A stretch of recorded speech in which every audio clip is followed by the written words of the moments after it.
Bab 685. Aku pasti akan membunuhnya. Kembalikan pedang Aether. Mileye tercengang. Dia tidak menyangka bahwa sekte Jianwu ini benar-benar datang kepadanya untuk mengembalikan pedang. Mileye menatap pedang Aether yang gemetar di tangannya. Bagaimana menurutmu? Dia secara alami menghormati ide pedang Aether. Karena melon yang dipetik secara paksa tidak akan manis, dia tidak ingin memaksa pedang Aether. Pada saat ini, Lily tiba-tiba berkata, dia bilang tebas itu orang. Mileye. Pedang Aether gemetar, dan satu jiwa pedang menebas wanita berbaju putih itu. Wanita berbaju putih itu sedikit mengernyit dan melambaikan lengan bajunya, dan jiwa pedang itu tiba-tiba terpaksa berhenti. Dan Mileye sudah mengerti apa yang dimaksud pedang Aether. Mileye memandang wanita berbaju putih itu, pedang ini sepertinya tidak mau pergi bersamamu. Wanita bergaun putih itu memandang Mileye, itu milik sekte Jianwu. Mileye mengangkat pedang Aether di tangannya, sepertinya tidak tertulis sekte Jianwu di atasnya. Wanita berpakaian putih itu tersenyum dan berkata, sepertinya kamu tidak mau mengambil inisiatif untuk mengembalikannya. Mileye memandang wanita bergaun putih, aku pikir, apa yang kamu inginkan lebih dari pedang ini, kan? Wanita berbaju putih itu tersenyum dan berkata, kamu pintar. Mileye tiba-tiba mengangkat tangannya dan menebas. Wanita bergaun putih menyipitkan matanya, dan dia meninju. Bang! Ruang hampa gemetar ketakutan di sekitar keduanya. Wanita berbaju putih itu langsung mundur 100 meter, dan Mileye juga mundur 10 meter penuh. Begitu wanita berbaju putih itu berhenti, tinjunya terbelah dan darah berceceran. Mileye melirik wanita bergaun putih, pergi sejauhnya. Wanita berbaju putih itu menatap Mileye, dia tidak berbicara. Tiba-tiba, seluruh tubuhnya menghilang secara langsung, dan dalam sekejap, 4 pedang terbang muncul di sekitar Mileye. Mileye sedikit mengernyit, dia mengangkat tangannya dan menyapu dengan pedang. Bang!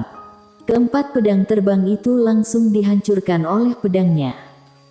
Pada saat ini, wanita berbaju putih tiba-tiba muncul di depannya dan meninju kepalanya.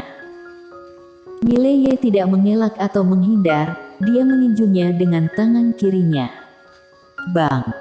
Dalam sekejap, wanita berbaju putih itu mundur 100 meter lagi.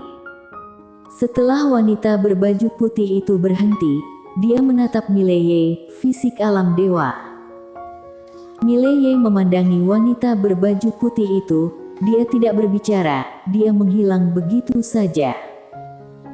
Wanita dalam gaun putih itu menyipitkan matanya sedikit, dia berteriak dengan lembut, dan memukul dengan telapak tangannya. Bang! Sebuah kekuatan yang kuat menyapu keluar dari telapak tangannya. Namun, saat pedang Mileye ditebas, kekuatannya langsung hancur.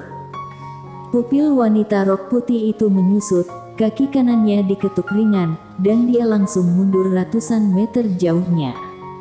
Dan begitu dia berhenti, pedang terbang muncul di depannya tanpa peringatan. Pada saat ini, wanita dengan rok putih tidak tahu kapan ada pedang tambahan di tangannya, dia mengangkat tangannya dan menikamnya. Bang!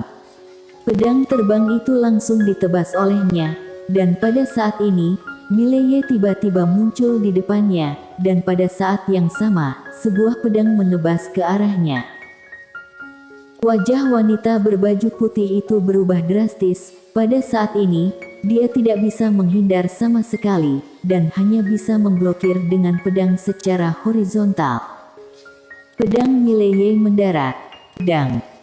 Suara patah terdengar dari lapangan, dan wanita berbaju putih telah muncul ratusan kaki jauhnya, tetapi pada saat ini, seluruh lengan kanannya telah menghilang. Wanita bergaun putih itu menatap Mileye. Kultivasi ganda pedang dan seni bela diri kamu telah mencapai level ini, kamu.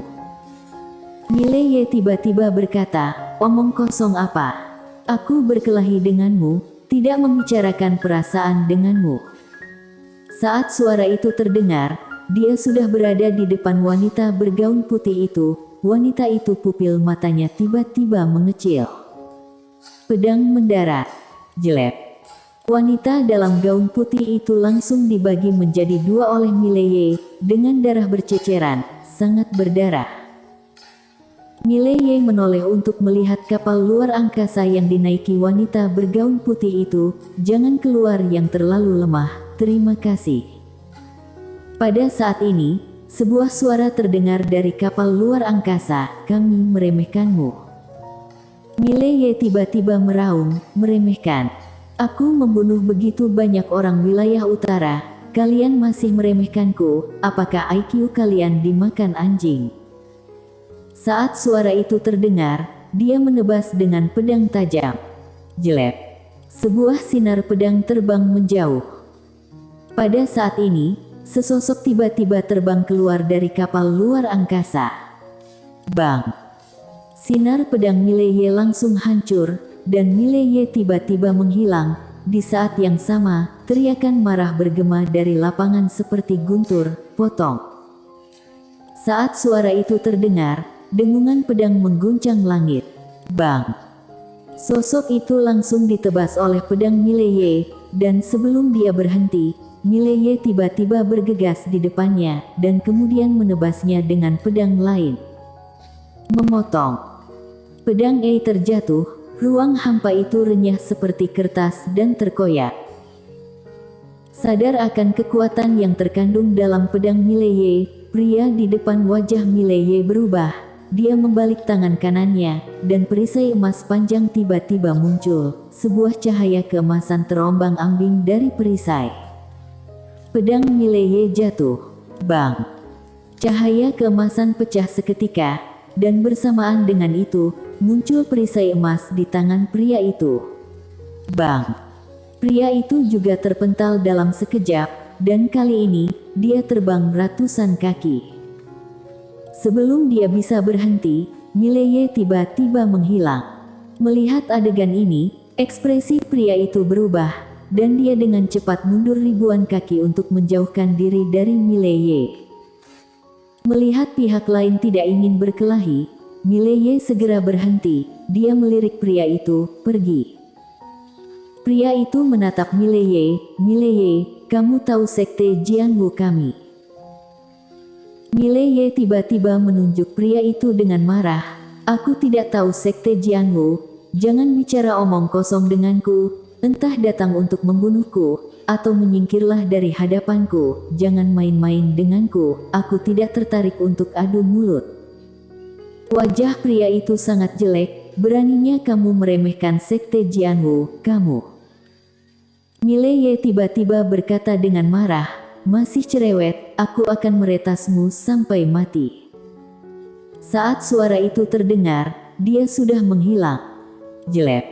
Sebuah sinar pedang melintas di lapangan. Wajah pria itu berubah, tanpa ragu-ragu, dia berbalik dan melarikan diri. Kecepatannya sangat cepat, dia menghilang di ujung langit dalam sekejap mata. Mileye melihat ke ujung langit, di mana sebuah suara datang perlahan, Mileye, sekte Jianwu akan menghancurkanmu.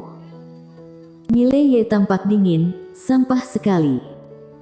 Pada saat ini, Michelle Sangguan berjalan ke arah Mileye dan berkata dengan lembut, mengapa kamu begitu marah?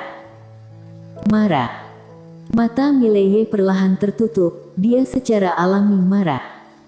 Tidak pernah berakhir orang-orang ini. Tetapi dia tahu betul bahwa wilayah utara dan sekte Jianwu pasti bukan yang terakhir, dan di masa depan, lebih banyak orang dan lebih banyak kekuatan pasti akan datang kepadanya.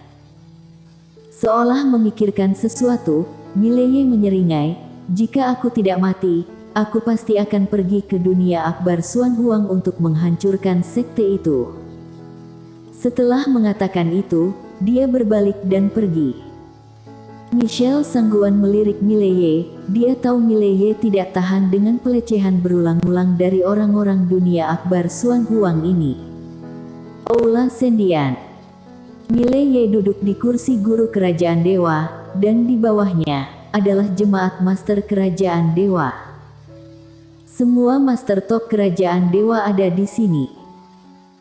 Mileye melirik semua orang, lalu berkata, "Semua orang seharusnya tahu apa yang kita hadapi sekarang.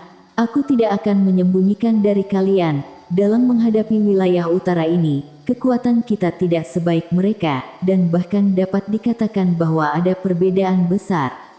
Raja wilayah utara itu, aku pernah bertemu dengannya sekali dan dia sangat kuat. Adapun berapa banyak master wilayah utara lainnya, aku belum tahu jumlah mereka. Dapat dikatakan bahwa peluang kita untuk menang sangat kecil." Kerumunan terdiam. Mileye berdiri, "Tapi kita tidak punya pilihan. Tentu saja, semua orang yang hadir tidak lemah. Jika kalian memilih untuk menyerah, wilayah utara pasti tidak akan menolak.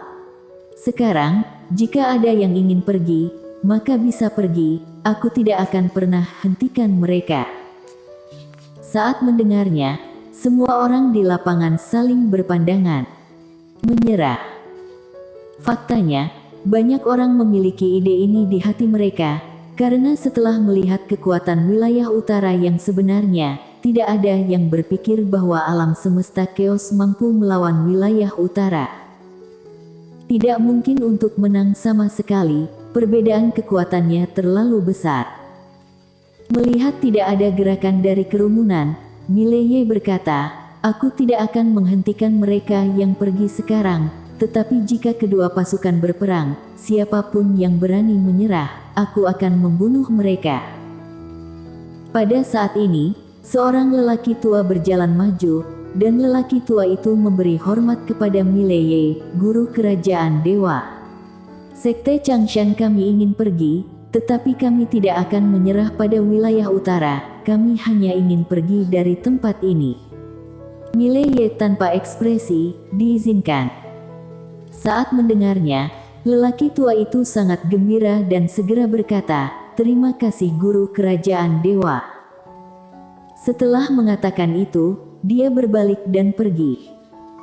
Pada saat ini, seorang pengawal rahasia muncul di depan lelaki tua itu. Mileye melambaikan tangan kanannya, dan pengawal rahasia itu segera menghilang. Melihat ini, ketua sekte Changshan menghela nafas lega, dan kemudian dengan cepat menghilang ke aula. Melihat ketua sekte Changshan pergi dengan selamat, setelah hening beberapa saat di aula, pria paruh baya lain maju. Pria paruh baya itu membungkuk kepada Mileye dan hendak berbicara ketika Mileye tiba-tiba berkata, "Jangan katakan apa-apa, pergi saja." Pria paruh baya itu melirik Mileye, lalu pergi.